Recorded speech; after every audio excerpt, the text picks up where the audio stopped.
আগুনের তুফান উঠছে যুক্তরাষ্ট্রে।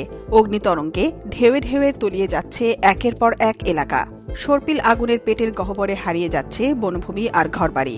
একদিকে আগুন যতটুকু নেভে, অন্যদিকে জলে তার চেয়ে কয়েক গুণ বেশি। আগুন নেভানোর রাসায়নিক আর পানি ছিটিয়ে দিশা পাচ্ছে না মার্কিন দমকল বাহিনী।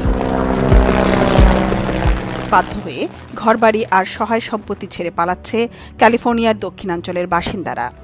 নতুন করে আগুনের তাণ্ডব ছড়াচ্ছে লস অ্যাঞ্জেলেসের উত্তর দিকে। ঝোড়ো বাতাস ও শুষ্ক ঝোপঝাড়ের কারণে এই দাবানলের আগুন লাফিয়ে লাফিয়ে এলাকার পর এলাকা গ্রাস করছে। এই দাবানলের আগুন ইতিমধ্যে ৮,০০০ একরের বেশি এলাকায় ছড়িয়ে পড়েছে। আগুন ছড়িয়ে পড়ার পর ওই এলাকার ৩১,০০০-এরও বেশি বাসিন্দাকে ঘরবাড়ি ছেড়ে সরে যাওয়ার নির্দেশ দেওয়া হয়েছে। নতুন দাবানলটি কয়েক ঘণ্টার মধ্যেই লস অ্যাঞ্জেলেসের দুই বড় দাবানলের অন্যতম ইটন আগুনের ২/৩ সমান হয়ে দাঁড়ায়। ইটন আগুনে লস অ্যাঞ্জেলেসের বিশাল এলাকা ধ্বংস হয়ে গেছে। নতুন দাবানল ফায়ার কর্মীদের ভয়ানক রকম চাপে ফেলেছে। কয়েকদিনের চেষ্টায় তারা নগরাঞ্চলের বড় আকারের দুটি দাবানল নিয়ন্ত্রণে আনতে সক্ষম হয়েছেন, কিন্তু বিধিবাম। হাঁপ ছাড়ার আগেই নতুন অগ্নিত্রাস। আরেকটি দাবানল তাদের নাভিশ্বাস উঠিয়ে ছাড়ছে। দাবানলের কারণে লস অ্যাঞ্জেলেস কাউন্টির ক্যাস্টেক লেক এলাকার বাসিন্দাদের সতর্ক করেছেন কর্মকর্তারা। তারা বলেছেন, বাসিন্দাদের জীবন তাৎক্ষণিক হুমকির মুখে রয়েছে।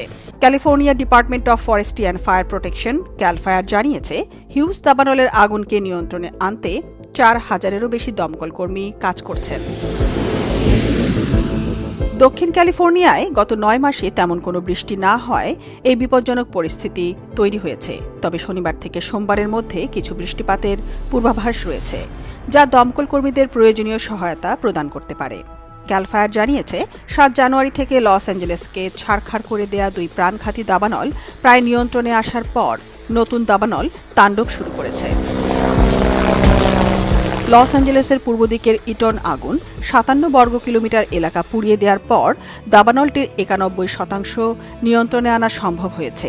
আর পশ্চিম দিকে থাকা সবচেয়ে বড় দাবানল প্যালিসেডস আগুন ৯৫ বর্গ কিলোমিটার ছাই করে দেওয়ার পর এর ৬৮% নিয়ন্ত্রণে আনা গেছে। দাবানলের এমন উল্লঙ্ঘনে কোনো কার্যকর পদক্ষেপও নেওয়া যাচ্ছে না। এর আগে যেসব এলাকা পুড়ে ছাই হয়ে গেছে, সেসব এলাকার বাসিন্দারা কবে আবার স্বাভাবিক জীবনে ফিরতে পারবেন তা নিয়েও আছে সংশয়। অন্যদিকে নতুন মার্কিন প্রেসিডেন্ট ডোনাল্ড ট্রাম্প ব্যস্ত বিশ্বে আগুন ধরাতে। রাশিয়া থেকে চীন, সিরিয়া থেকে ইরান, সব জায়গাতেই কথার বারুদ ছুড়ছেন ট্রাম্প।